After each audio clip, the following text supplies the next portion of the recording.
आप जेई 2021 के हैं, 2020 के हैं, 2022 के लिए आपको पढ़ रहे हैं तो आपको पता चलना चाहिए कि आप जाना कहाँ चाह रहे हो, आपका एम क्या है। तो उस एम को जानने से पहले आप थोड़ा रीज़न जान लें। तो चलिए हम वीडियो में देखते हैं किस ब्रांच का क्या रीज़न है एंड क्या उसका इम्पोर्टेंस है। Hello everyone, this side Mayank Shukla from IIT Roorkee. अभी आप लोगों की काउंसलिंग का टाइम चल रहा है, तो यार काउंसलिंग के टाइम में आपको कॉलेज, ब्रांच ये सब चुनने से पहले कुछ बहुत इंपॉर्टेंट बातों को जानना बेहद ज़रूरी होता है। और उन इम्पॉर्टेंट बातों में आज जैसे कि आप थंबनेल, टाइटल आज देख लिए होंगे, तो वहाँ से आपको पता चल गया होगा कि मैं आप लोगों को ब्रांच के बारे में बताने वाला हूँ कि कॉलेज में ब्रांच क्या होती है एंड कौन सी ब्रांच में क्या होती है, उसका प्लेसमेंट कितना होता है, एवरेज पैकेज कितना होता है एंड आपको कॉलेज पे महत्व देना चाहिए कि ब्रांच पे इम्पोर्टेंस देना चाहिए। इन सब बातों को आज हम अपने वीडियो में डिस्कस करने वाले हैं। तो गाइज़, अभी तक अगर आप चैनल पे नए हो तो यार सब्सक्राइब कर देना। मैं IIT रुड़की से मयंक शुक्ला और मेरे भाई दीपक शुक्ला NIT जयपुर से हैं। हम दोनों लोग लगातार आप लोगों के हेल्प के लिए लगे हुए हैं। तो गाइज चलिए चलते हैं वीडियो में। तो सबसे पहली बात देखो, ब्रांच में हम कुछ इंपॉर्टेंट ब्रांच की बात कर लें तो उसमें आते हैं computer science, electrical, electronics, mechanical, civil, metallurgy, polymer science, applied mathematics, applied physics, applied chemistry and MNC होता है, मैथमेटिक्स एंड कंप्यूटिंग जिसको बोलते हैं, production and industrial branch, geophysical technology, geo technology और 2-3 ब्रांचेज और भी निकल जाएंगी, माइनिंग एंड सिरेमिक, और कोई ब्रांच याद आ रही है, मैकेनिकल इन ऑटोमोटिव स्पेशल होता है ऑटोमोबाइल इंजीनियरिंग के लिए। और क्या होता है, और कोई ब्रांच तो याद नहीं याद आ रही है, इतनी ब्रांच अभी मुझे याद आ रही है। तो बता दूं मैं आपको सबसे पहले कि कंप्यूटर साइंस तो आप लोग जानते ही हो, पूरी कंप्यूटर की चलती है एंड पैकेज भी बहुत ज़्यादा होता है, बहुत हाई पैकेज होता है। फिर उसके बाद अगर पैकेज की बात करते चले तो कंप्यूटर साइंस, इलेक्ट्रॉनिक्स, इलेक्ट्रिकल। अब यार आप लोग बात करोगे कि ये computer science, electronics, electrical and IT इन सब में पैकेज हाई क्यों होता है? बिकॉज अभी इन सब का ट्रेंड बहुत ज़्यादा चल रहा है, मतलब कि सॉफ्टवेयर्स का ज़माना सा है। मतलब आदमी और इंस्ट्रूमेंट से ज़्यादा अपने को क्या चाहिए, सॉफ्टवेयर चाहिए। तो सॉफ्टवेयर का ज़माना है, तो इस वजह से थोड़ी ज़्यादा इन सब की यूज़ चल रही है। अब हम बात करते हैं कि क्या इलेक्ट्रॉनिक्स वाले भी सॉफ्टवेयर बनाते हैं? नहीं, इलेक्ट्रॉनिक्स वाले सॉफ्टवेयर नहीं बनाते हैं, बट इन सबको सर्किटल ब्रांच कहा गया है। इलेक्ट्रॉनिक्स एंड इलेक्ट्रिकल वाले कोई सॉफ्टवेयर डेवलप नहीं करते हैं, but due to circuital branch इन लोगों को भी कंपनी वाले एक तरीके से मान लेते हैं कि ठीक है, इन्हें भी अच्छा खासा नॉलेज होता है। तो लगभग जो एक सर्किटल ब्रांच है एंड सॉफ्टवेयर के लिए जो ओरिएंटेड ब्रांचेज हैं, उसमें मैं आप लोगों को बता दूं computer science, electronics, electrical and mathematics, ये सब IT, ये सब पूरी तरीके से ओरिएंटेड हैं सॉफ्टवेयर की तरफ, जिसमें से कंप्यूटर साइंस, IT ये दोनों बिल्कुल सॉफ्टवेयर की तरफ ओरिएंटेड थी। इलेक्ट्रॉनिक्स, इलेक्ट्रिकल भी आ जाती हैं इसी कैटेगरी में। फिर उसके बाद आता है मैकेनिकल, सिविल, मेटलर्जिकल, ये सब अपने कोर ब्रांचेज में आती हैं।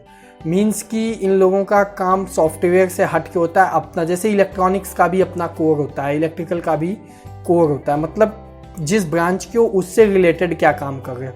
इलेक्ट्रॉनिक्स से हो तो आप सेंसर के ऊपर कितना वर्क कर रहे हो, कनेक्शन के ऊपर कितना वर्क कर रहे हो, तो ये इलेक्ट्रॉनिक्स का कोर होता है। इलेक्ट्रिकल का कोर, तुम इलेक्ट्रॉनिक्स एंड जो मैकेनिकल डिवाइस होती है, मैकेनिकल डिवाइस में जो इलेक्ट्रॉनिक्स और जो मतलब डिवाइस होती है उन दोनों के बीच में कनेक्शन करते हो। जैसे कि कोई सेंसर है, तो sensor just like as a electronics वालों ने उसको सही किया, मतलब बनाया, ठीक है ये हुआ, उसमें कुछ सॉफ्टवेयर का उन्होंने वर्क किया एंड मतलब कोडिंग वोडिंग किया, प्रोग्रामिंग फिट किया।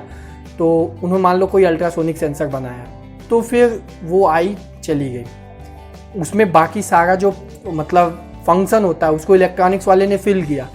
फिर उसके बाद इलेक्ट्रिकल वाले क्या करेंगे, उस सेंसर को अब मैकेनिकल जो डिवाइस है उसके साथ कनेक्ट करने का पूरा काम करेंगे। तो आप लोग इलेक्ट्रिकल का भी काम समझ गए होंगे। मैकेनिकल वाले क्या करते हैं, मैकेनिकल का नाम सुनते ही आप बता दोगे कि गाड़ी चलाते हैं, इंजन बनाते हैं, नहीं, पूरी डिज़ाइनिंग का काम मैकेनिकल वाले करते हैं। कोई भी प्रोडक्ट हो उन सबके डिज़ाइन का काम, इंजन से रिलेटेड कोई भी वर्क हो तो ये सब मैकेनिकल करते हैं। सिविल वाले आप लोग जानते हो कंस्ट्रक्शन करते हैं, मेटलर्जिकल वाले खनन, माइनिंग, ये सब मतलब आप लोगों को बेसिक आइडिया दे देगा।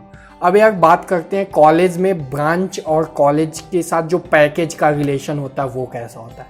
डेफिनेटली कंप्यूटर साइंस का ज़्यादा होता है, फिर इलेक्ट्रॉनिक्स का होता है, फिर इलेक्ट्रिकल का होता है, फिर mechanical, civil engineering, physics, chemical, सब मतलब अब बाकी मैकेनिकल से लेके लास्ट तक सब एक ही कैटेगरी में आ जाता है। तो फिर कॉलेज को चूज करें कि ब्रांच को चूज करें।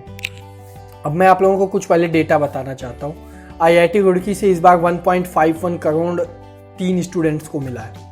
उसमें से एक स्टूडेंट्स कंप्यूटर साइंस ब्रांच का था, दूसरा स्टूडेंट्स इलेक्ट्रॉनिक्स ब्रांच का था और तीसरा था इंजीनियरिंग फिजिक्स का, जिसका सॉफ्टवेयर से कोई लेना देना नहीं है। ना तो वो सर्किटल ब्रांच है और ना ही कोई सॉफ्टवेयर ओरिएंटेड ब्रांच है, बट उसका स्टूडेंट भी 1.51 करोड़ पाया।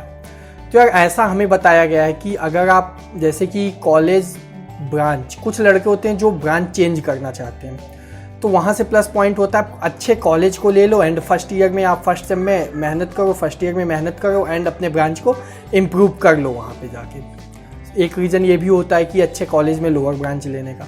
दूसरा क्या होता है कि ऐसा बोला जाता है अगर आपको इंटरेस्ट है प्रोग्रामिंग की तरफ तो आप लोग यार किसी भी ब्रांच में रह के कुछ भी कर सकते हो। मतलब सिविल में हो, मैकेनिकल में हो, प्रोडक्शन इंडस्ट्रियल में हो, तो आप वहाँ पे रह के प्रोग्रामिंग कर सकते हो एंड कुछ कंपनीज आप लोगों के लिए भी मतलब सबके लिए खुलती हैं। जस्ट लाइक एज जो जेई दे के आया है उन सबके लिए ओपन होती है। एंड कुछ कंपनीज ऐसी होती हैं जो CS electrical, electronics and applied mathematics या मैथमेटिक्स एंड कंप्यूटिंग वालों के लिए ही ओपन होती है। बट अगर आप किसी भी ब्रांच में हो और आप प्रोग्रामिंग के ऊपर मेहनत कर रहे हो, आपका इंटरेस्ट है, तो श्योरली आपका भी अच्छा खासा पैकेज मिल जाता है एंड अच्छी खासी जॉब IT कंपनीज में लग जाती है। तो आप लोगों को अगर कॉलेज कैटेगरी, कॉलेज इंटरेस्ट है कि हमको IIT बॉम्बे में ही जाना है, बट यार ऐसे मत आप लोग कर लेना कि IIT बॉम्बे में जाके आप मेटलर्जी ले रहे हो, बाकी आपको IIT रुड़की में मैकेनिकल मिल रहा है। तो इस तरीके की भी चीज़ आप मत करना। मतलब एक थोड़ा अपना कुछ कैटेगरी बना लो कि हमको इस ब्रांच तक कंफर्ट रहेंगे, उसके बाद वाले ब्रांचेज में हम नहीं कंफर्ट रहेंगे, या हमारा जो समाज है वो उसके बाद वाले ब्रांचेज के साथ नहीं सहमत हो सकता या नहीं कंफर्ट फील कर सकता। तो जस्ट लाइक एज मैंने भी थोड़ी सी गलती कर दी थी। मुझे IIT रुड़की में मैकेनिकल मिला, ठीक है अच्छी ब्रांच है, अच्छा मिला, बट कभी कभी मैं सोचता हूँ कि मैंने वहाँ IIT रुड़की में मुझको मैथमेटिक्स से BSc प्लस MSc, जिसको अप्लाइड मैथमेटिक्स बोलते हैं, वो भी मिल रहा था, बट मैंने उसको नहीं लिया और अब पता चल रहा है कि उसका प्लेसमेंट एंड पैकेज मैकेनिकल से काफ़ी ज़्यादा आ गया है। उसी तरीके से मैंने BHU इलेक्ट्रॉनिक्स को भी ड्रॉप किया था। मैं ये सोचा कि मुझे IIT रुड़की अच्छा कॉलेज मिल रहा है comparison to IIT BHU, but ये तो डिसीजन सही हो सकता है कि मैंने BHU इलेक्ट्रॉनिक्स से IIT रुड़की मैकेनिकल में आया, बट IIT रुड़की के अप्लाइड मैथमेटिक्स से मैं मैकेनिकल में चला गया। ये थोड़ा सा रॉन्ग डिसीजन था। और आप सोच रहे होंगे कि इतना रॉन्ग डिसीजन मैं कैसे लिया, तो इसके पीछे एक रीज़न था, क्योंकि हम BSc प्लस MSc का कोर्स यार नहीं करना चाहते ना। हम किसी से अगर कभी बताएंगे कि हम BSc प्लस MSc का कोर्स कर रहे हैं तो ये थोड़ा अच्छा नहीं लगता। इसी वजह से हमने सोचा कि BTech किया जाए। तो अभी तक शायद आप धीरे धीरे समझ गए होंगे कि आपको करना क्या है। अब आप खुद से आइडिया लगाना। आप हर एक ब्रांच का कॉलेज का भरते समय ये पूछ लेना कि इस ब्रांच का इंपॉर्टेंस क्या है, क्या इसके पैकेज एंड प्लेसमेंट में डिफरेंस होता है। लोग प्रोडक्शन एंड इंडस्ट्रियल ब्रांच को काफ़ी लो मानते हैं। मैं देखता हूँ कई NITs में काफ़ी नीचे उसकी कट ऑफ जाती है।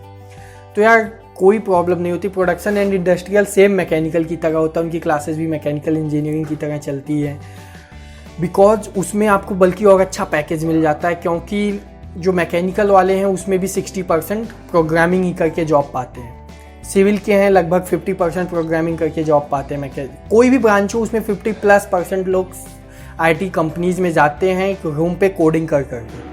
तो जो प्रोडक्शन वाला होता है या केमिकल इंजीनियरिंग वाला होता है उसकी मैकेनिकल से अच्छी खासी पैकेज लगती है। रीज़न ये है कि उसको एकेडमिक्स का उतना लोड नहीं होता और वो अपने रूम पे बैठे बैठे काफ़ी अच्छी कोडिंग एंड सॉफ्टवेयर में अपना नॉलेज डेवलप कर लेता है। तो आप लोग कोई भी अगर ब्रांच या कॉलेज पे अगर मतलब कुछ इस तरीके की कन्फ्यूजन आ जाए, like as BHU electronics and IIT Roorkee mechanical, या IIT Roorkee electronics versus Delhi का मैकेनिकल, IIT दिल्ली का मैकेनिकल, या NIT Allahabad mechanical to NIT Jamshedpur electrical, या IIT Allahabad IT versus NIT Allahabad electrical या इलेक्ट्रॉनिक्स। तो इस तरीके की जब भी मतलब कोई एक अच्छा सा मतलब जहाँ से रास्ता ना निकल रहा हो, आप ऐसी जगह फंस गए हो तो आप प्लीज़ मुझे इंस्टाग्राम पे फॉलो करते हुए मुझे या दीपक शुक्ला भैया किसी को भी आप मैसेज करना। वहाँ से आपको आपके जो इंटरेस्ट, आपकी चीज़ें देखते हुए, मतलब आपका एम क्या जा रहा है, उस हिसाब से हम आपको बता देंगे। बट ओवरऑल आप समझ गए होंगे कि मैकेनिकल या ब्रांच ज़्यादा मैटर नहीं करती, कॉलेज आपका ज़्यादा मैटर करता है।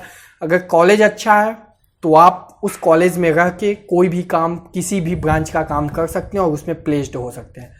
तो गाइज़, आप लोगों को वीडियो पसंद आया होगा, आप लोग लाइक कर देना, 1000 लाइक का टारगेट है, एंड चैनल को सब्सक्राइब भी करना। Thank you guys.